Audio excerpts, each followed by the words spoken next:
May panibagong breaking news ngayon mga kababayan. Binigyan mga kababayan ni Trump ng 48 hours yung Iran to fully open the Strait of Hormuz. Pag hindi nakinig mga kababayan yung Iran, i-destroy na mismo ng Amerika yung kanilang mga power plants. Unahin ni Trump yung pinakang malaking power plants ng Iran mga kababayan. Ayan yung kanyang post. If Iran does not fully open without threat the Strait of Hormuz within 48 hours from this exact point in time, the United States of America will hit and obliterate their various power plants, starting with the biggest one first. Thank you for your attention to this matter, President Donald J. Trump. Yan mga kababayan, yung mga breaking news ngayon. Sabi dito sa report ng BBC World, the waterway is vital for global oil shipping. Iran warns it will retaliate against all US-linked energy infrastructure. In the Middle East, if its power plants are attacked, more than 100 people have been injured after strikes on the southern Israel. The target appears to have been a nuclear facility 13 kilometers away from the city of Dimona. Trump's threat came after he said Iran wants to make a deal. I don't. Sabi po ni Trump, ayaw ko niya. The US President earlier said he was considering winding down operations against Iran.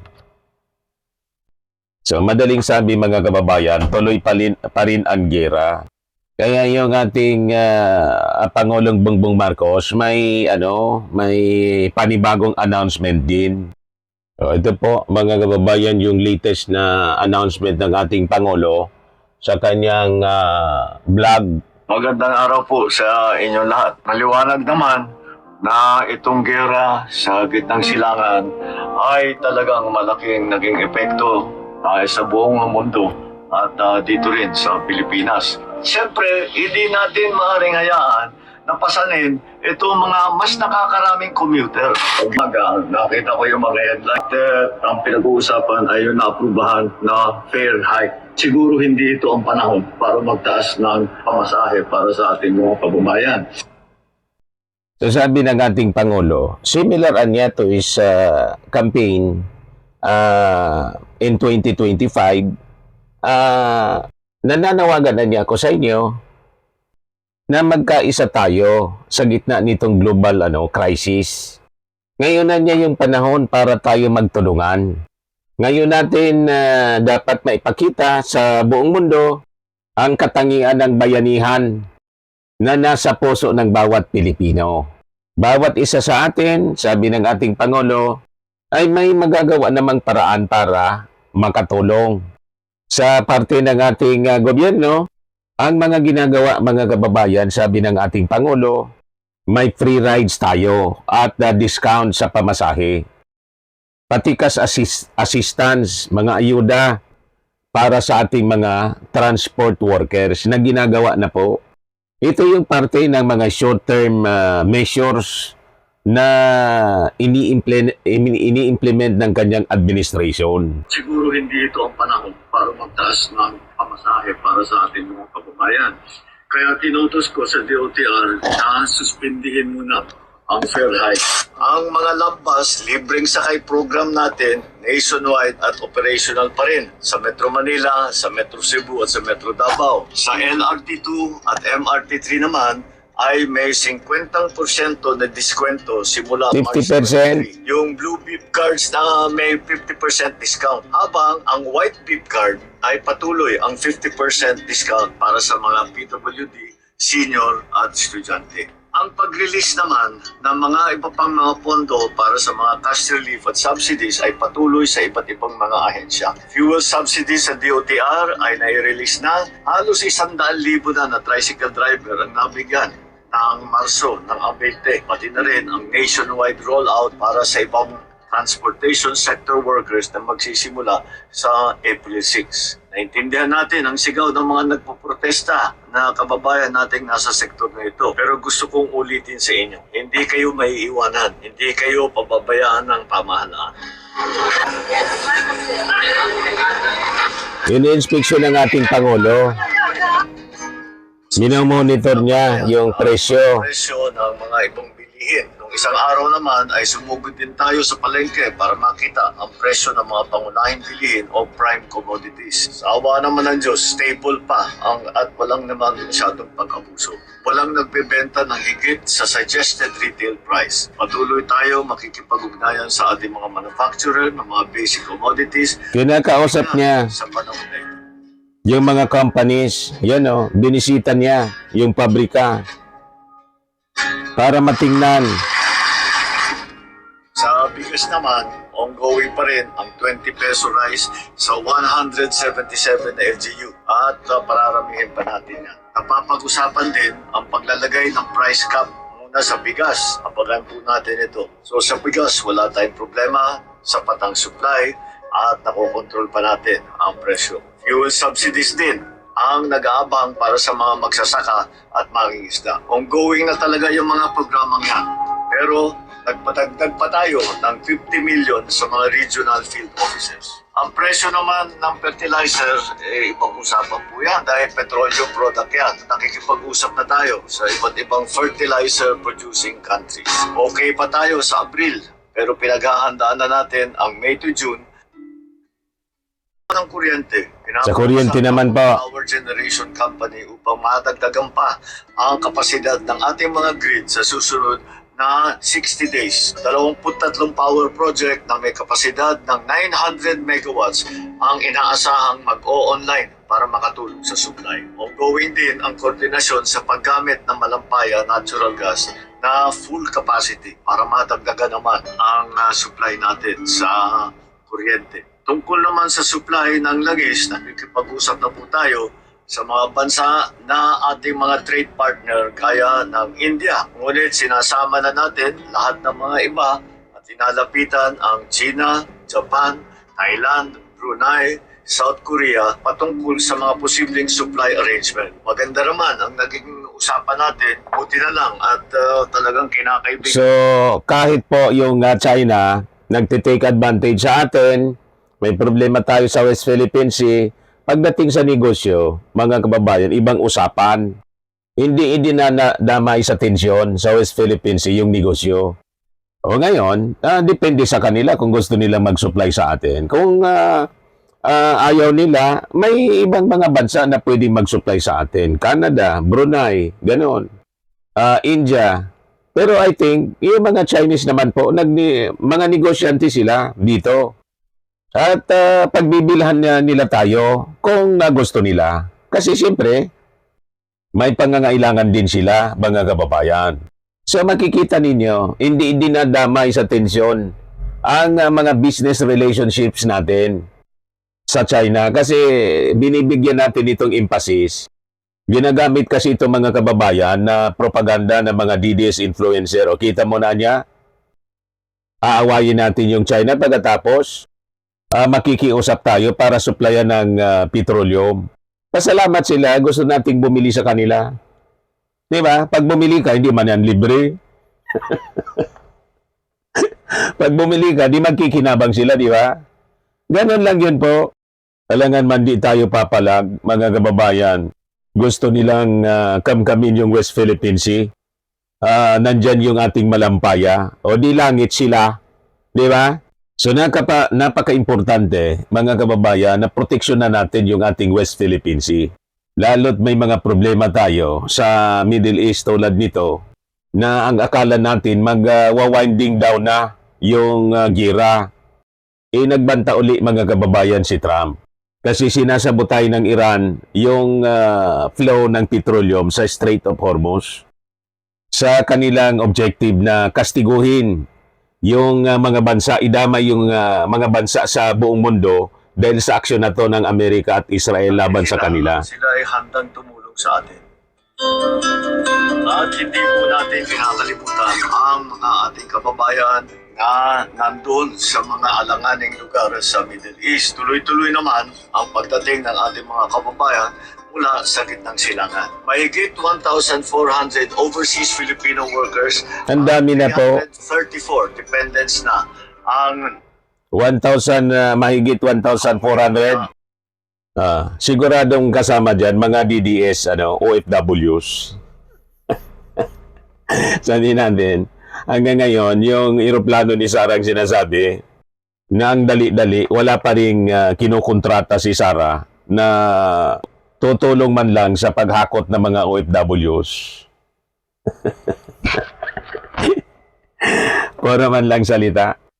Tapos sabay pakalat na naman po ng fake news yung mga DDS, sinupalpal ng Voice of Millennials. Ano niya, Mr. Maravillas, pinakalat? Ayan pinapakalat nila, Kiko Barsaga fans. Update, dumating na sa Davao City ang gasolina galing sa Brunei. Sinupalpal ng Voice of Millennials. Fake news alert. Regarding the alleged arrival of gasoline from Brunei in Davao City as circulated on social media, the city government of Davao has no information on any such oil shipment from Brunei. No discussions have been held with Brunei on this matter. Stay vigilant against misinformation. Harvey Lantixi, Head City Information Office, March 21, 2026. Mismong mula sa Davao. Ang nag-negotiate daw si Digong.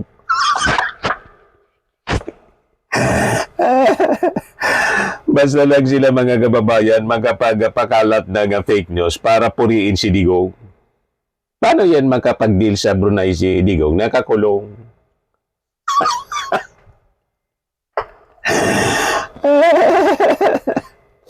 Ganon katindi.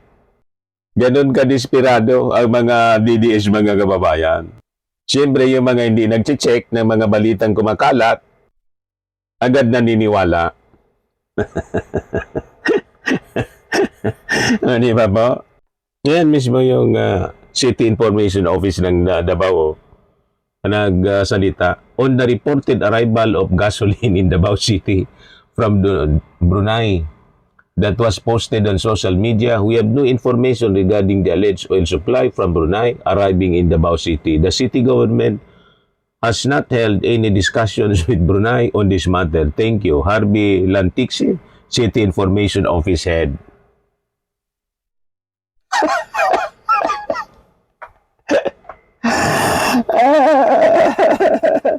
Ayan pinaniniwala ang kaagad nila.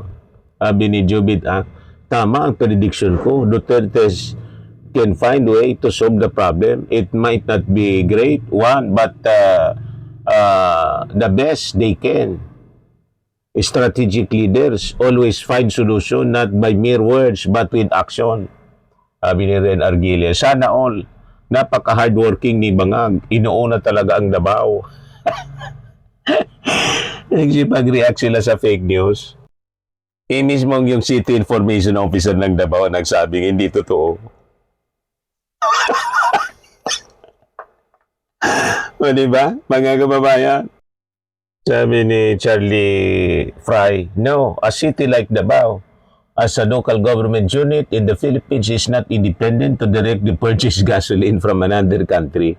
Fuel importation is heavily regulated by the national governments, specifically through the Department of Energy and the Bureau of Customs to ensure safety, quality control in the application of required fuel makers. Sabi ni Martin Bernard, the city government of Davao clarified that there's no information, confirmation, any oil supply coming from Brunei. Harvey Lantixi, head of the Davao City Information Office, said on Saturday that the local government has not held any discussions with Brunei regarding a potential oil supply. Dinibang mismo ng city government yung fake news na pinapakalat ng mga DDS.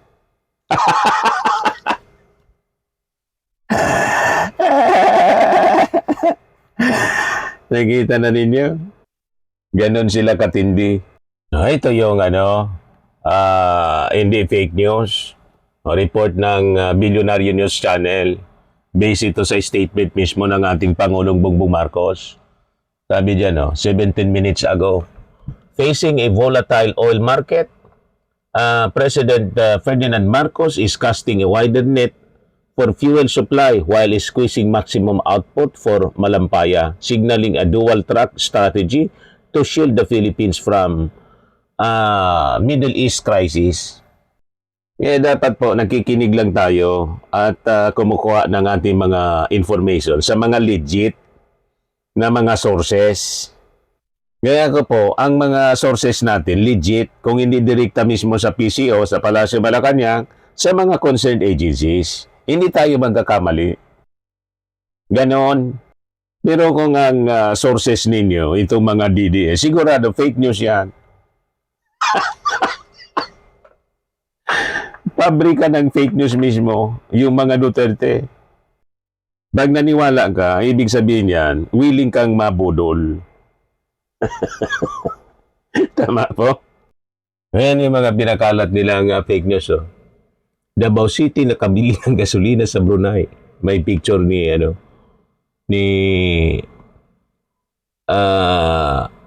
Hassan Al-Bolkiah, tapos ni Digong. Davao City nakabili ng gasolina sa Brunei. Historia Channel. Ayan, Davao City refutes claims of Brunei oil supply arrival. Ayan, mga pinapakalat niya. Dexter Fiolog. Pinapakalat nila. Yan pa, oh. Kuya Bugus. Ang dami mga pages mo na nagpakalat, oh. Dumating na sa Davao ang gasolina galing Brunei. Ang dami nagpakalat, oh. Nagpapaniwala kayo sa kanila. Yan, oh. Yung gasolina, dumating na sa Davao City, ang lupit ni Sara Duterte. Yan, oh. Ang dami. Ganyan, pagandaan ng Davao, ang pangangailangan ng kanilang nasasakupa. May krudo na daw galing sa Brunei. Grabe po. Brunei, Davao, nagpamudmod ng gasolina sa taga Davao. Yan, oh. Sa wakas, dumating na. Dumating na yung pagbaha ng fake news. Di ba? Mga kababayan, malinaw. Sabi ng Pangulo, kausap niya yung India, Japan, Thailand, Brunei, at China, Japan, Thailand, Brunei, and South Korea for possible fuel arrangement. Tidak kausap pa lang, gusto nilang unahan yung ating Pangulo, inunahan ng fake news.